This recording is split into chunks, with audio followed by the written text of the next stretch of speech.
Bom, nada como um dia após o outro, né? Eu sempre ouvi que essa casa é uma casa política, vereador Fantinel. E hoje se tornou um tribunal constitucional, essa casa. Eu vi uma tecnicidade de cada lado aqui que até quem diz que foge do casuístico quis dar pitaco do ponto de vista casuístico. Lembremos, quando o presidente era de oposição no ano passado, que o presidente desse ano já se declarou neutro. Ano passado o presidente era de oposição. Eu vou deixar os colegas rirem porque é importante. Eu sei que é constrangedor, mas vamos lá, apertem os cintos. Essa casa apreciou um projeto de decreto legislativo por iniciativa da vereadora Sandra Boneto, sem parecer de constitucionalidade, vereador D'Ambrossi. Que dirá parecer de mérito.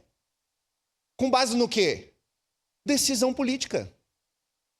E agora o silêncio impera, porque agora nós estamos vendo a contradição de quem vive dizendo que tem que ter parecer, que o parecer tem que estar alinhado, que o parecer tem que ser isso, aquilo, aquele outro. Mas no ano passado, então, não valia a regra constitucional para a nossa casa? Quer dizer, dependia o sabor do presidente. Eu estou citando a vereadora Sandra porque foi iniciativa dela o projeto.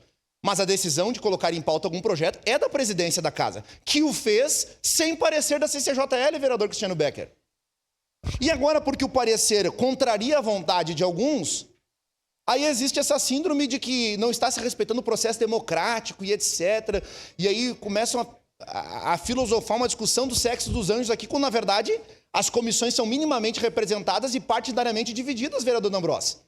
Todos aqui têm oportunidade de terem representação partidária em cada uma das comissões que estão aí. Vejamos, nós temos 2 emendas modificativas. As 2 emendas foram tidas como inconstitucionais. Nenhuma delas trata de mérito. A terceira emenda, que é a supressiva, eu vou fazer a leitura da emenda. Artigo 4º, a emenda supressiva vai suprimir, por óbvio, diz assim: revoga a criação do Comitê Gestor do Fundo Municipal de Gestão Urbana, eliminando essa instância, qual seja o Comitê Gestor, e concentrando a gestão no Conceplan. Aí, com base nesta afirmação, nós temos o artigo 67, o inciso 4º, que diz: são de iniciativa privativa do prefeito as leis que disponham sobre... Inciso 4º, criação, extinção, estruturação e atribuições das secretarias e órgãos da administração pública, salvo que for de exclusiva competência da Câmara de Vereadores. Aí, alguém vai dizer, mas nós estamos em desacordo. Pois bem, nós temos jurisprudência no STF, colegas. Jurisprudência do STF, a ADI 2305 e a ADI 3394. Uma do Rio Grande do Sul e outra do Distrito Federal. Diz assim: emendas parlamentares não podem modificar a estrutura organizacional da administração pública proposta pelo chefe do executivo em projeto de sua iniciativa privativa. E nós acabamos de dizer que a iniciativa é privativa do prefeito. Então eu não entendo qual é o problema de nós trazermos a plenário considerando o quê? E já encaminha minha fala. Considerando o quê, vereador Lucas? Nós temos parecer pela CCJL, nós temos parecer pela comissão que avaliou o mérito.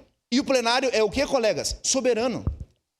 O parecer é apenas um controle interno de constitucionalidade, para que, ao chegar aqui, os vereadores tenham norte e decidam, deliberem se vão aprovar ou não esse projeto, se vão derrubar ou não as emendas que foram levantadas em destaque.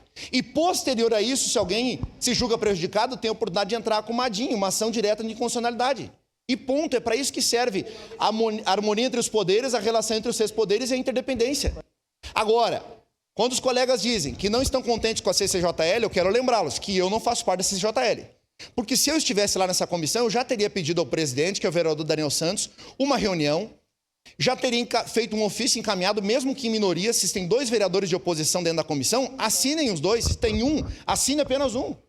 E aí, este um encaminha o ofício ao presidente desta casa, que junto à mesa e à assessoria técnica desta casa, vai avaliar e dar um encaminhamento. Se estão se sentindo prejudicados, eu também. Eu fiquei com um projeto 7 meses, vereadora Dani, aguardando um parecer de constitucionalidade. O regimento diz que tem 30 dias. Eu poderia ter trazido o projeto para cá sem parecer? Não poderia. Preciso do parecer da CCJ. Mas no ano passado, ao sabor da vontade do presidente, esta casa apreciou um projeto sem parecer da CCJ. E aí, naquele dia, nós ouvimos isso que está acontecendo aqui, ó, silêncio. Silêncio, porque ninguém se revoltou pelo fato de faltar técnica. O plenário estava cheio, estava lotado, debaixo de pressão, esta casa votou. E na época ninguém advogou fator técnico. Agora, quando nós estamos falando de um fundo, eu peço que conseguindo minha palavra, presidente, quando nós estamos falando de um fundo que nada tem a ver com o CEPLAN e que não precisa ser gerido por um conselho, aí os colegas, por acharem ruim discordar, então no seu direito, porque isso é democracia, não querem que seja apreciado isso no plenário, porque sabem que a base do governo tem maioria e vai derrubar essa emenda. Então é simples, se a discussão é de mérito, existe comissão, existe encaminhamento, ofício dirigido à mesa diretiva para que se dê o encaminhamento final. Obrigado. Obrigado, vereador Caleb. Com a palavra, vereador